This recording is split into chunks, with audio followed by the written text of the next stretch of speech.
Sir channel sir ఒకసారి India ముందుగా DOP ఒకసారి చైర్స్ వేసేసిన తర్వాత నా స్పీచెస్. ఫెంటాస్టిక్ మ్యూజిక్ రాజా సార్ ఇక్కడ ఉన్నారు. ఆయన అంటేనే మ్యూజిక్, సో సెపరేట్గా చెప్పడానికి ఏం లేదండి. తోటపల్లి గారు, కీరవాణి గారు, చైతన్య ప్రసాద్ గారు, ఎవ్రీబడి, ప్రతి ఒక్కరికి నా హృదయపూర్వక ధన్యవాదాలండి. అండ్ ఇంతమంది టెక్నీషియన్స్ నాకు ఇక్కడ తీసుకొచ్చి ఇట్స్ లైక్ ప్రీ ప్లేటెడ్ ఫుడ్లో పెట్టిన మా రూపేష్ గారికి love you for ever sir, thank you. And my beautiful Akansha, every time God gives as a Janaki, thank you. And thank you. I'm very grateful to be on this stage with such legendary figures, and it's a dream come true for sure. I'm really very thankful to the whole team that they have considered me as Janki, and I hope that whenever you see the film, you're gonna love it because it has everything: the emotion, the drama, the comedy, the love story, and of course, the family thing which we are very proud of, which is, I am saying it, that which is lacking in today's cinema. We are serving you all. So please do watch our film, Shashti Purti. Thank you. చరణం చరణం కలిసిన వేళ పయనాలు ఏ హిమాలయాలకో అన్న పల్లవి సాధారణంగా director situation చెప్పినప్పుడు ఆ పాత్రలకి తగినట్టుగా, ఆ సన్నివేశాలకు తగినట్టుగా, కథకు తగినట్టుగా పాట రాయడం అనేది జరుగుతుందండి, ఏ రచయిత అయినా సరే. ఇది ఈ పర్టికులర్ పాట ఇది నా జీవితానికి కూడా సంబంధించింది మీకు చెప్పబోతున్నాను.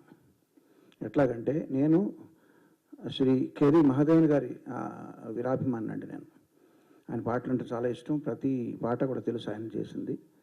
అట్లాంటి పరిస్థితుల్లో నేను కాలేజీలో చదువుకునే రోజుల్లో యుగంధర్ అనే ఒక సినిమా వచ్చింది.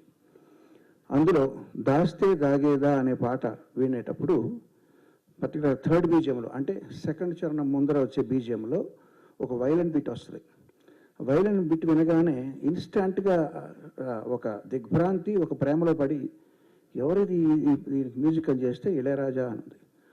అప్పుడు ఆయనతో ఆ పాట తొలి చూపులో ప్రేమలో పడినట్టు, తొలి పాటతో ప్రేమలో పడినట్టుగా ఆయనకి నేను అభిమానిగా మారానండి. ఇళయరాజా గారి సంగీతంలో నేను పాట రాస్తానని కలలో కూడా ఊహించలేదు.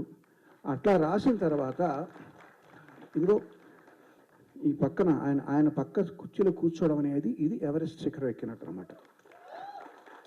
ఇప్పుడు చూడండి, నేను చెప్పిన కథ అంతా కూడా ఇది నా కథే, ఇందులో నేను రాశాను తప్ప నేను ఈ సినిమాకి పాట రాశానా, ఈ సినిమా సన్నివేశాన్ని రాశాను అనుకోవట్లేదు. ఏదో మళ్ళీ పాడుతున్నా చూడండి. ఏదో ఏ జన్మలోదో ఈ పరిచయం, నీదో నీ వల్ల నాదో ఈ పరవశం, రాగం నీదై సార్ పాడమన్నారు, అదేనండి. ఆ పాటలో ఈ భావాన్ని సినిమా కోసం కాకుండా ఇప్పుడు దాకా నేను చెప్పిన రాజా గారి పట్ల ఉన్న నాకున్న అభిమాన భావానికి సంబంధించిన పాటగా మీరు అర్థం చేసుకోండి. సినిమా ఇండస్ట్రీలోనే ఉండడానికి కారణమైనటువంటి నా ప్రెస్ సోదరులందరికీ హాయ్ హాయ్ చెప్తూ, ఎందుకంటే అంత బ్యాచ్ మారిపోయింది, యంగ్స్టర్స్ వచ్చేసారు ఎక్కువ. ఇట్టని ముసలోడు ఎవరు తప్ప 30 ఏళ్ళ నుంచి కలిసే ఉన్నాం లేరా మనం. ఇవాళ యాక్చువల్గా భలే అవకాశం దొరికింది. నా స్వామి రంగయ్య ఇంతకాలానికి మా స్వామి దొరికాడు. ఈయన స్వామి స్వామి అని పిలిచేవాళ్ళం. ఫ్లాష్ బ్యాక్లు ఏం గుర్తులేవా?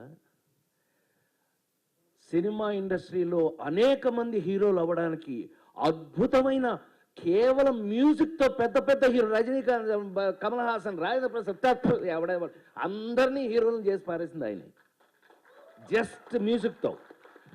గుర్తులేదా?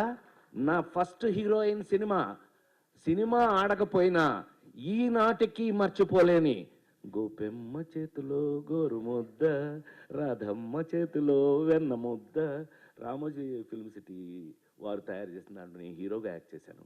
ఈ రోజున వారి ముందు చెప్తున్నాను నేను, నాకు అవకాశం దొరికింది అందుకని చెప్తున్నా. ఈ అవకాశం ఆయనతో రాదు మాకెప్పుడు, కానీ వాళ్ళు చెప్తున్నా, సార్ ప్రేమించి పెళ్ళాడు సినిమా తర్వాత ఆత్మహత్య చేసుకుందాం అనుకున్నా నేను.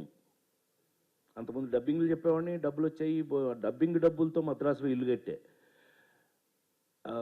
యాక్టింగు ఆ సినిమా అంతగా ఆడకపోవటం వల్ల హీరో అయ్యి ఏమీ కలగపోయింది. అంటే do or die. Ladies Tailor cinema కనుక ఆడకపోతే దండేసి దండం పెట్టేవాళ్ళు ఇప్పటికి. సో రాజేంద్ర ప్రసాద్ లేడు. తెలుగు సినిమాలో మీకు అందరికీ బాగా తెలుసు, నాతో పాటు చిరంజీవి గారి సినిమాలకు కూడా ఆయన తెలుగులో మీకు ఎన్ని సూపర్ డూపర్ హిట్లు మీకు తెలుసు. అలాంటి మా స్వామి షష్ఠిపూర్తి అని ఒక చక్కటి కథతో నాలాంటి ఇంతకాలం సినిమా ఇండస్ట్రీలో మీ అందరి ఎదురుగా 40 ఏళ్ళ నుంచి కూడా 287 సినిమాలు యాక్ట్ చేసిన నన్ను ఒక షష్ఠిపూర్తిలో ఒక అద్భుతమైన పాత్రతో పవర్ని చక్కగా రాసి దాన్ని అద్భుతంగా తీసి ఇవాళ హైలైట్ ఆఫ్ ఇట్ మామూలుగా దాని మీద మీకు గౌరవం వినగానే రావడానికి కారణమే. ఇప్పుడు వీడు వంశీ ఒక గ్రూప్ ఉంది, వీళ్ళందరూ నా కంపోజింగ్ రూమ్ ముందా ఒకే గలాట చేస్తూ ఉన్నారు. అది ఇక్కడ మాట్లాడడానికి నేను రాలా, మాట్లాడడానికి ఏమీ లేదు. నేను చేసిన పని ఈ పిక్చర్లో ఉంది. మీరు విన్నారు, వినకపోతున్నారు, వింటా ఉంటారు, అది నమ్మకం ఉంది. కీరవాణి గారు నాకు రాసినప్పుడు ఈ పల్లవి వినిపించినప్పుడు అనుకున్నాను, వీడు లోపల ఉన్న బంధం, ఆత్మబంధం గురించి కదా రాసి ఉన్నారు. ఇది పాట లేదు, సిచ్యువేషన్ కోసం రాయలేదు. ఆయన ఆయన రియల్ ఫీలింగ్ టువర్డ్స్ మీ. ఒళ్ళుగా అది పర్వాలేదు. మనసు కదా మనుషుడు, మనసు వల్ల కదా మనం మనుషుడు అయ్యాము కదా. అలాగే ఉన్నారు, అలాగే ఉండాలి. దేవుడు ఈ పిక్చర్కి ఆశీస్సులు అందరికీ, ఇది దీంట్లో పనిచేసిన, ఈ పిక్చర్లో పనిచేసిన అందరికీ లాంగ్ లైఫ్, ఫేమ్ అని ఇవ్వాలని కోరుకున్నాను.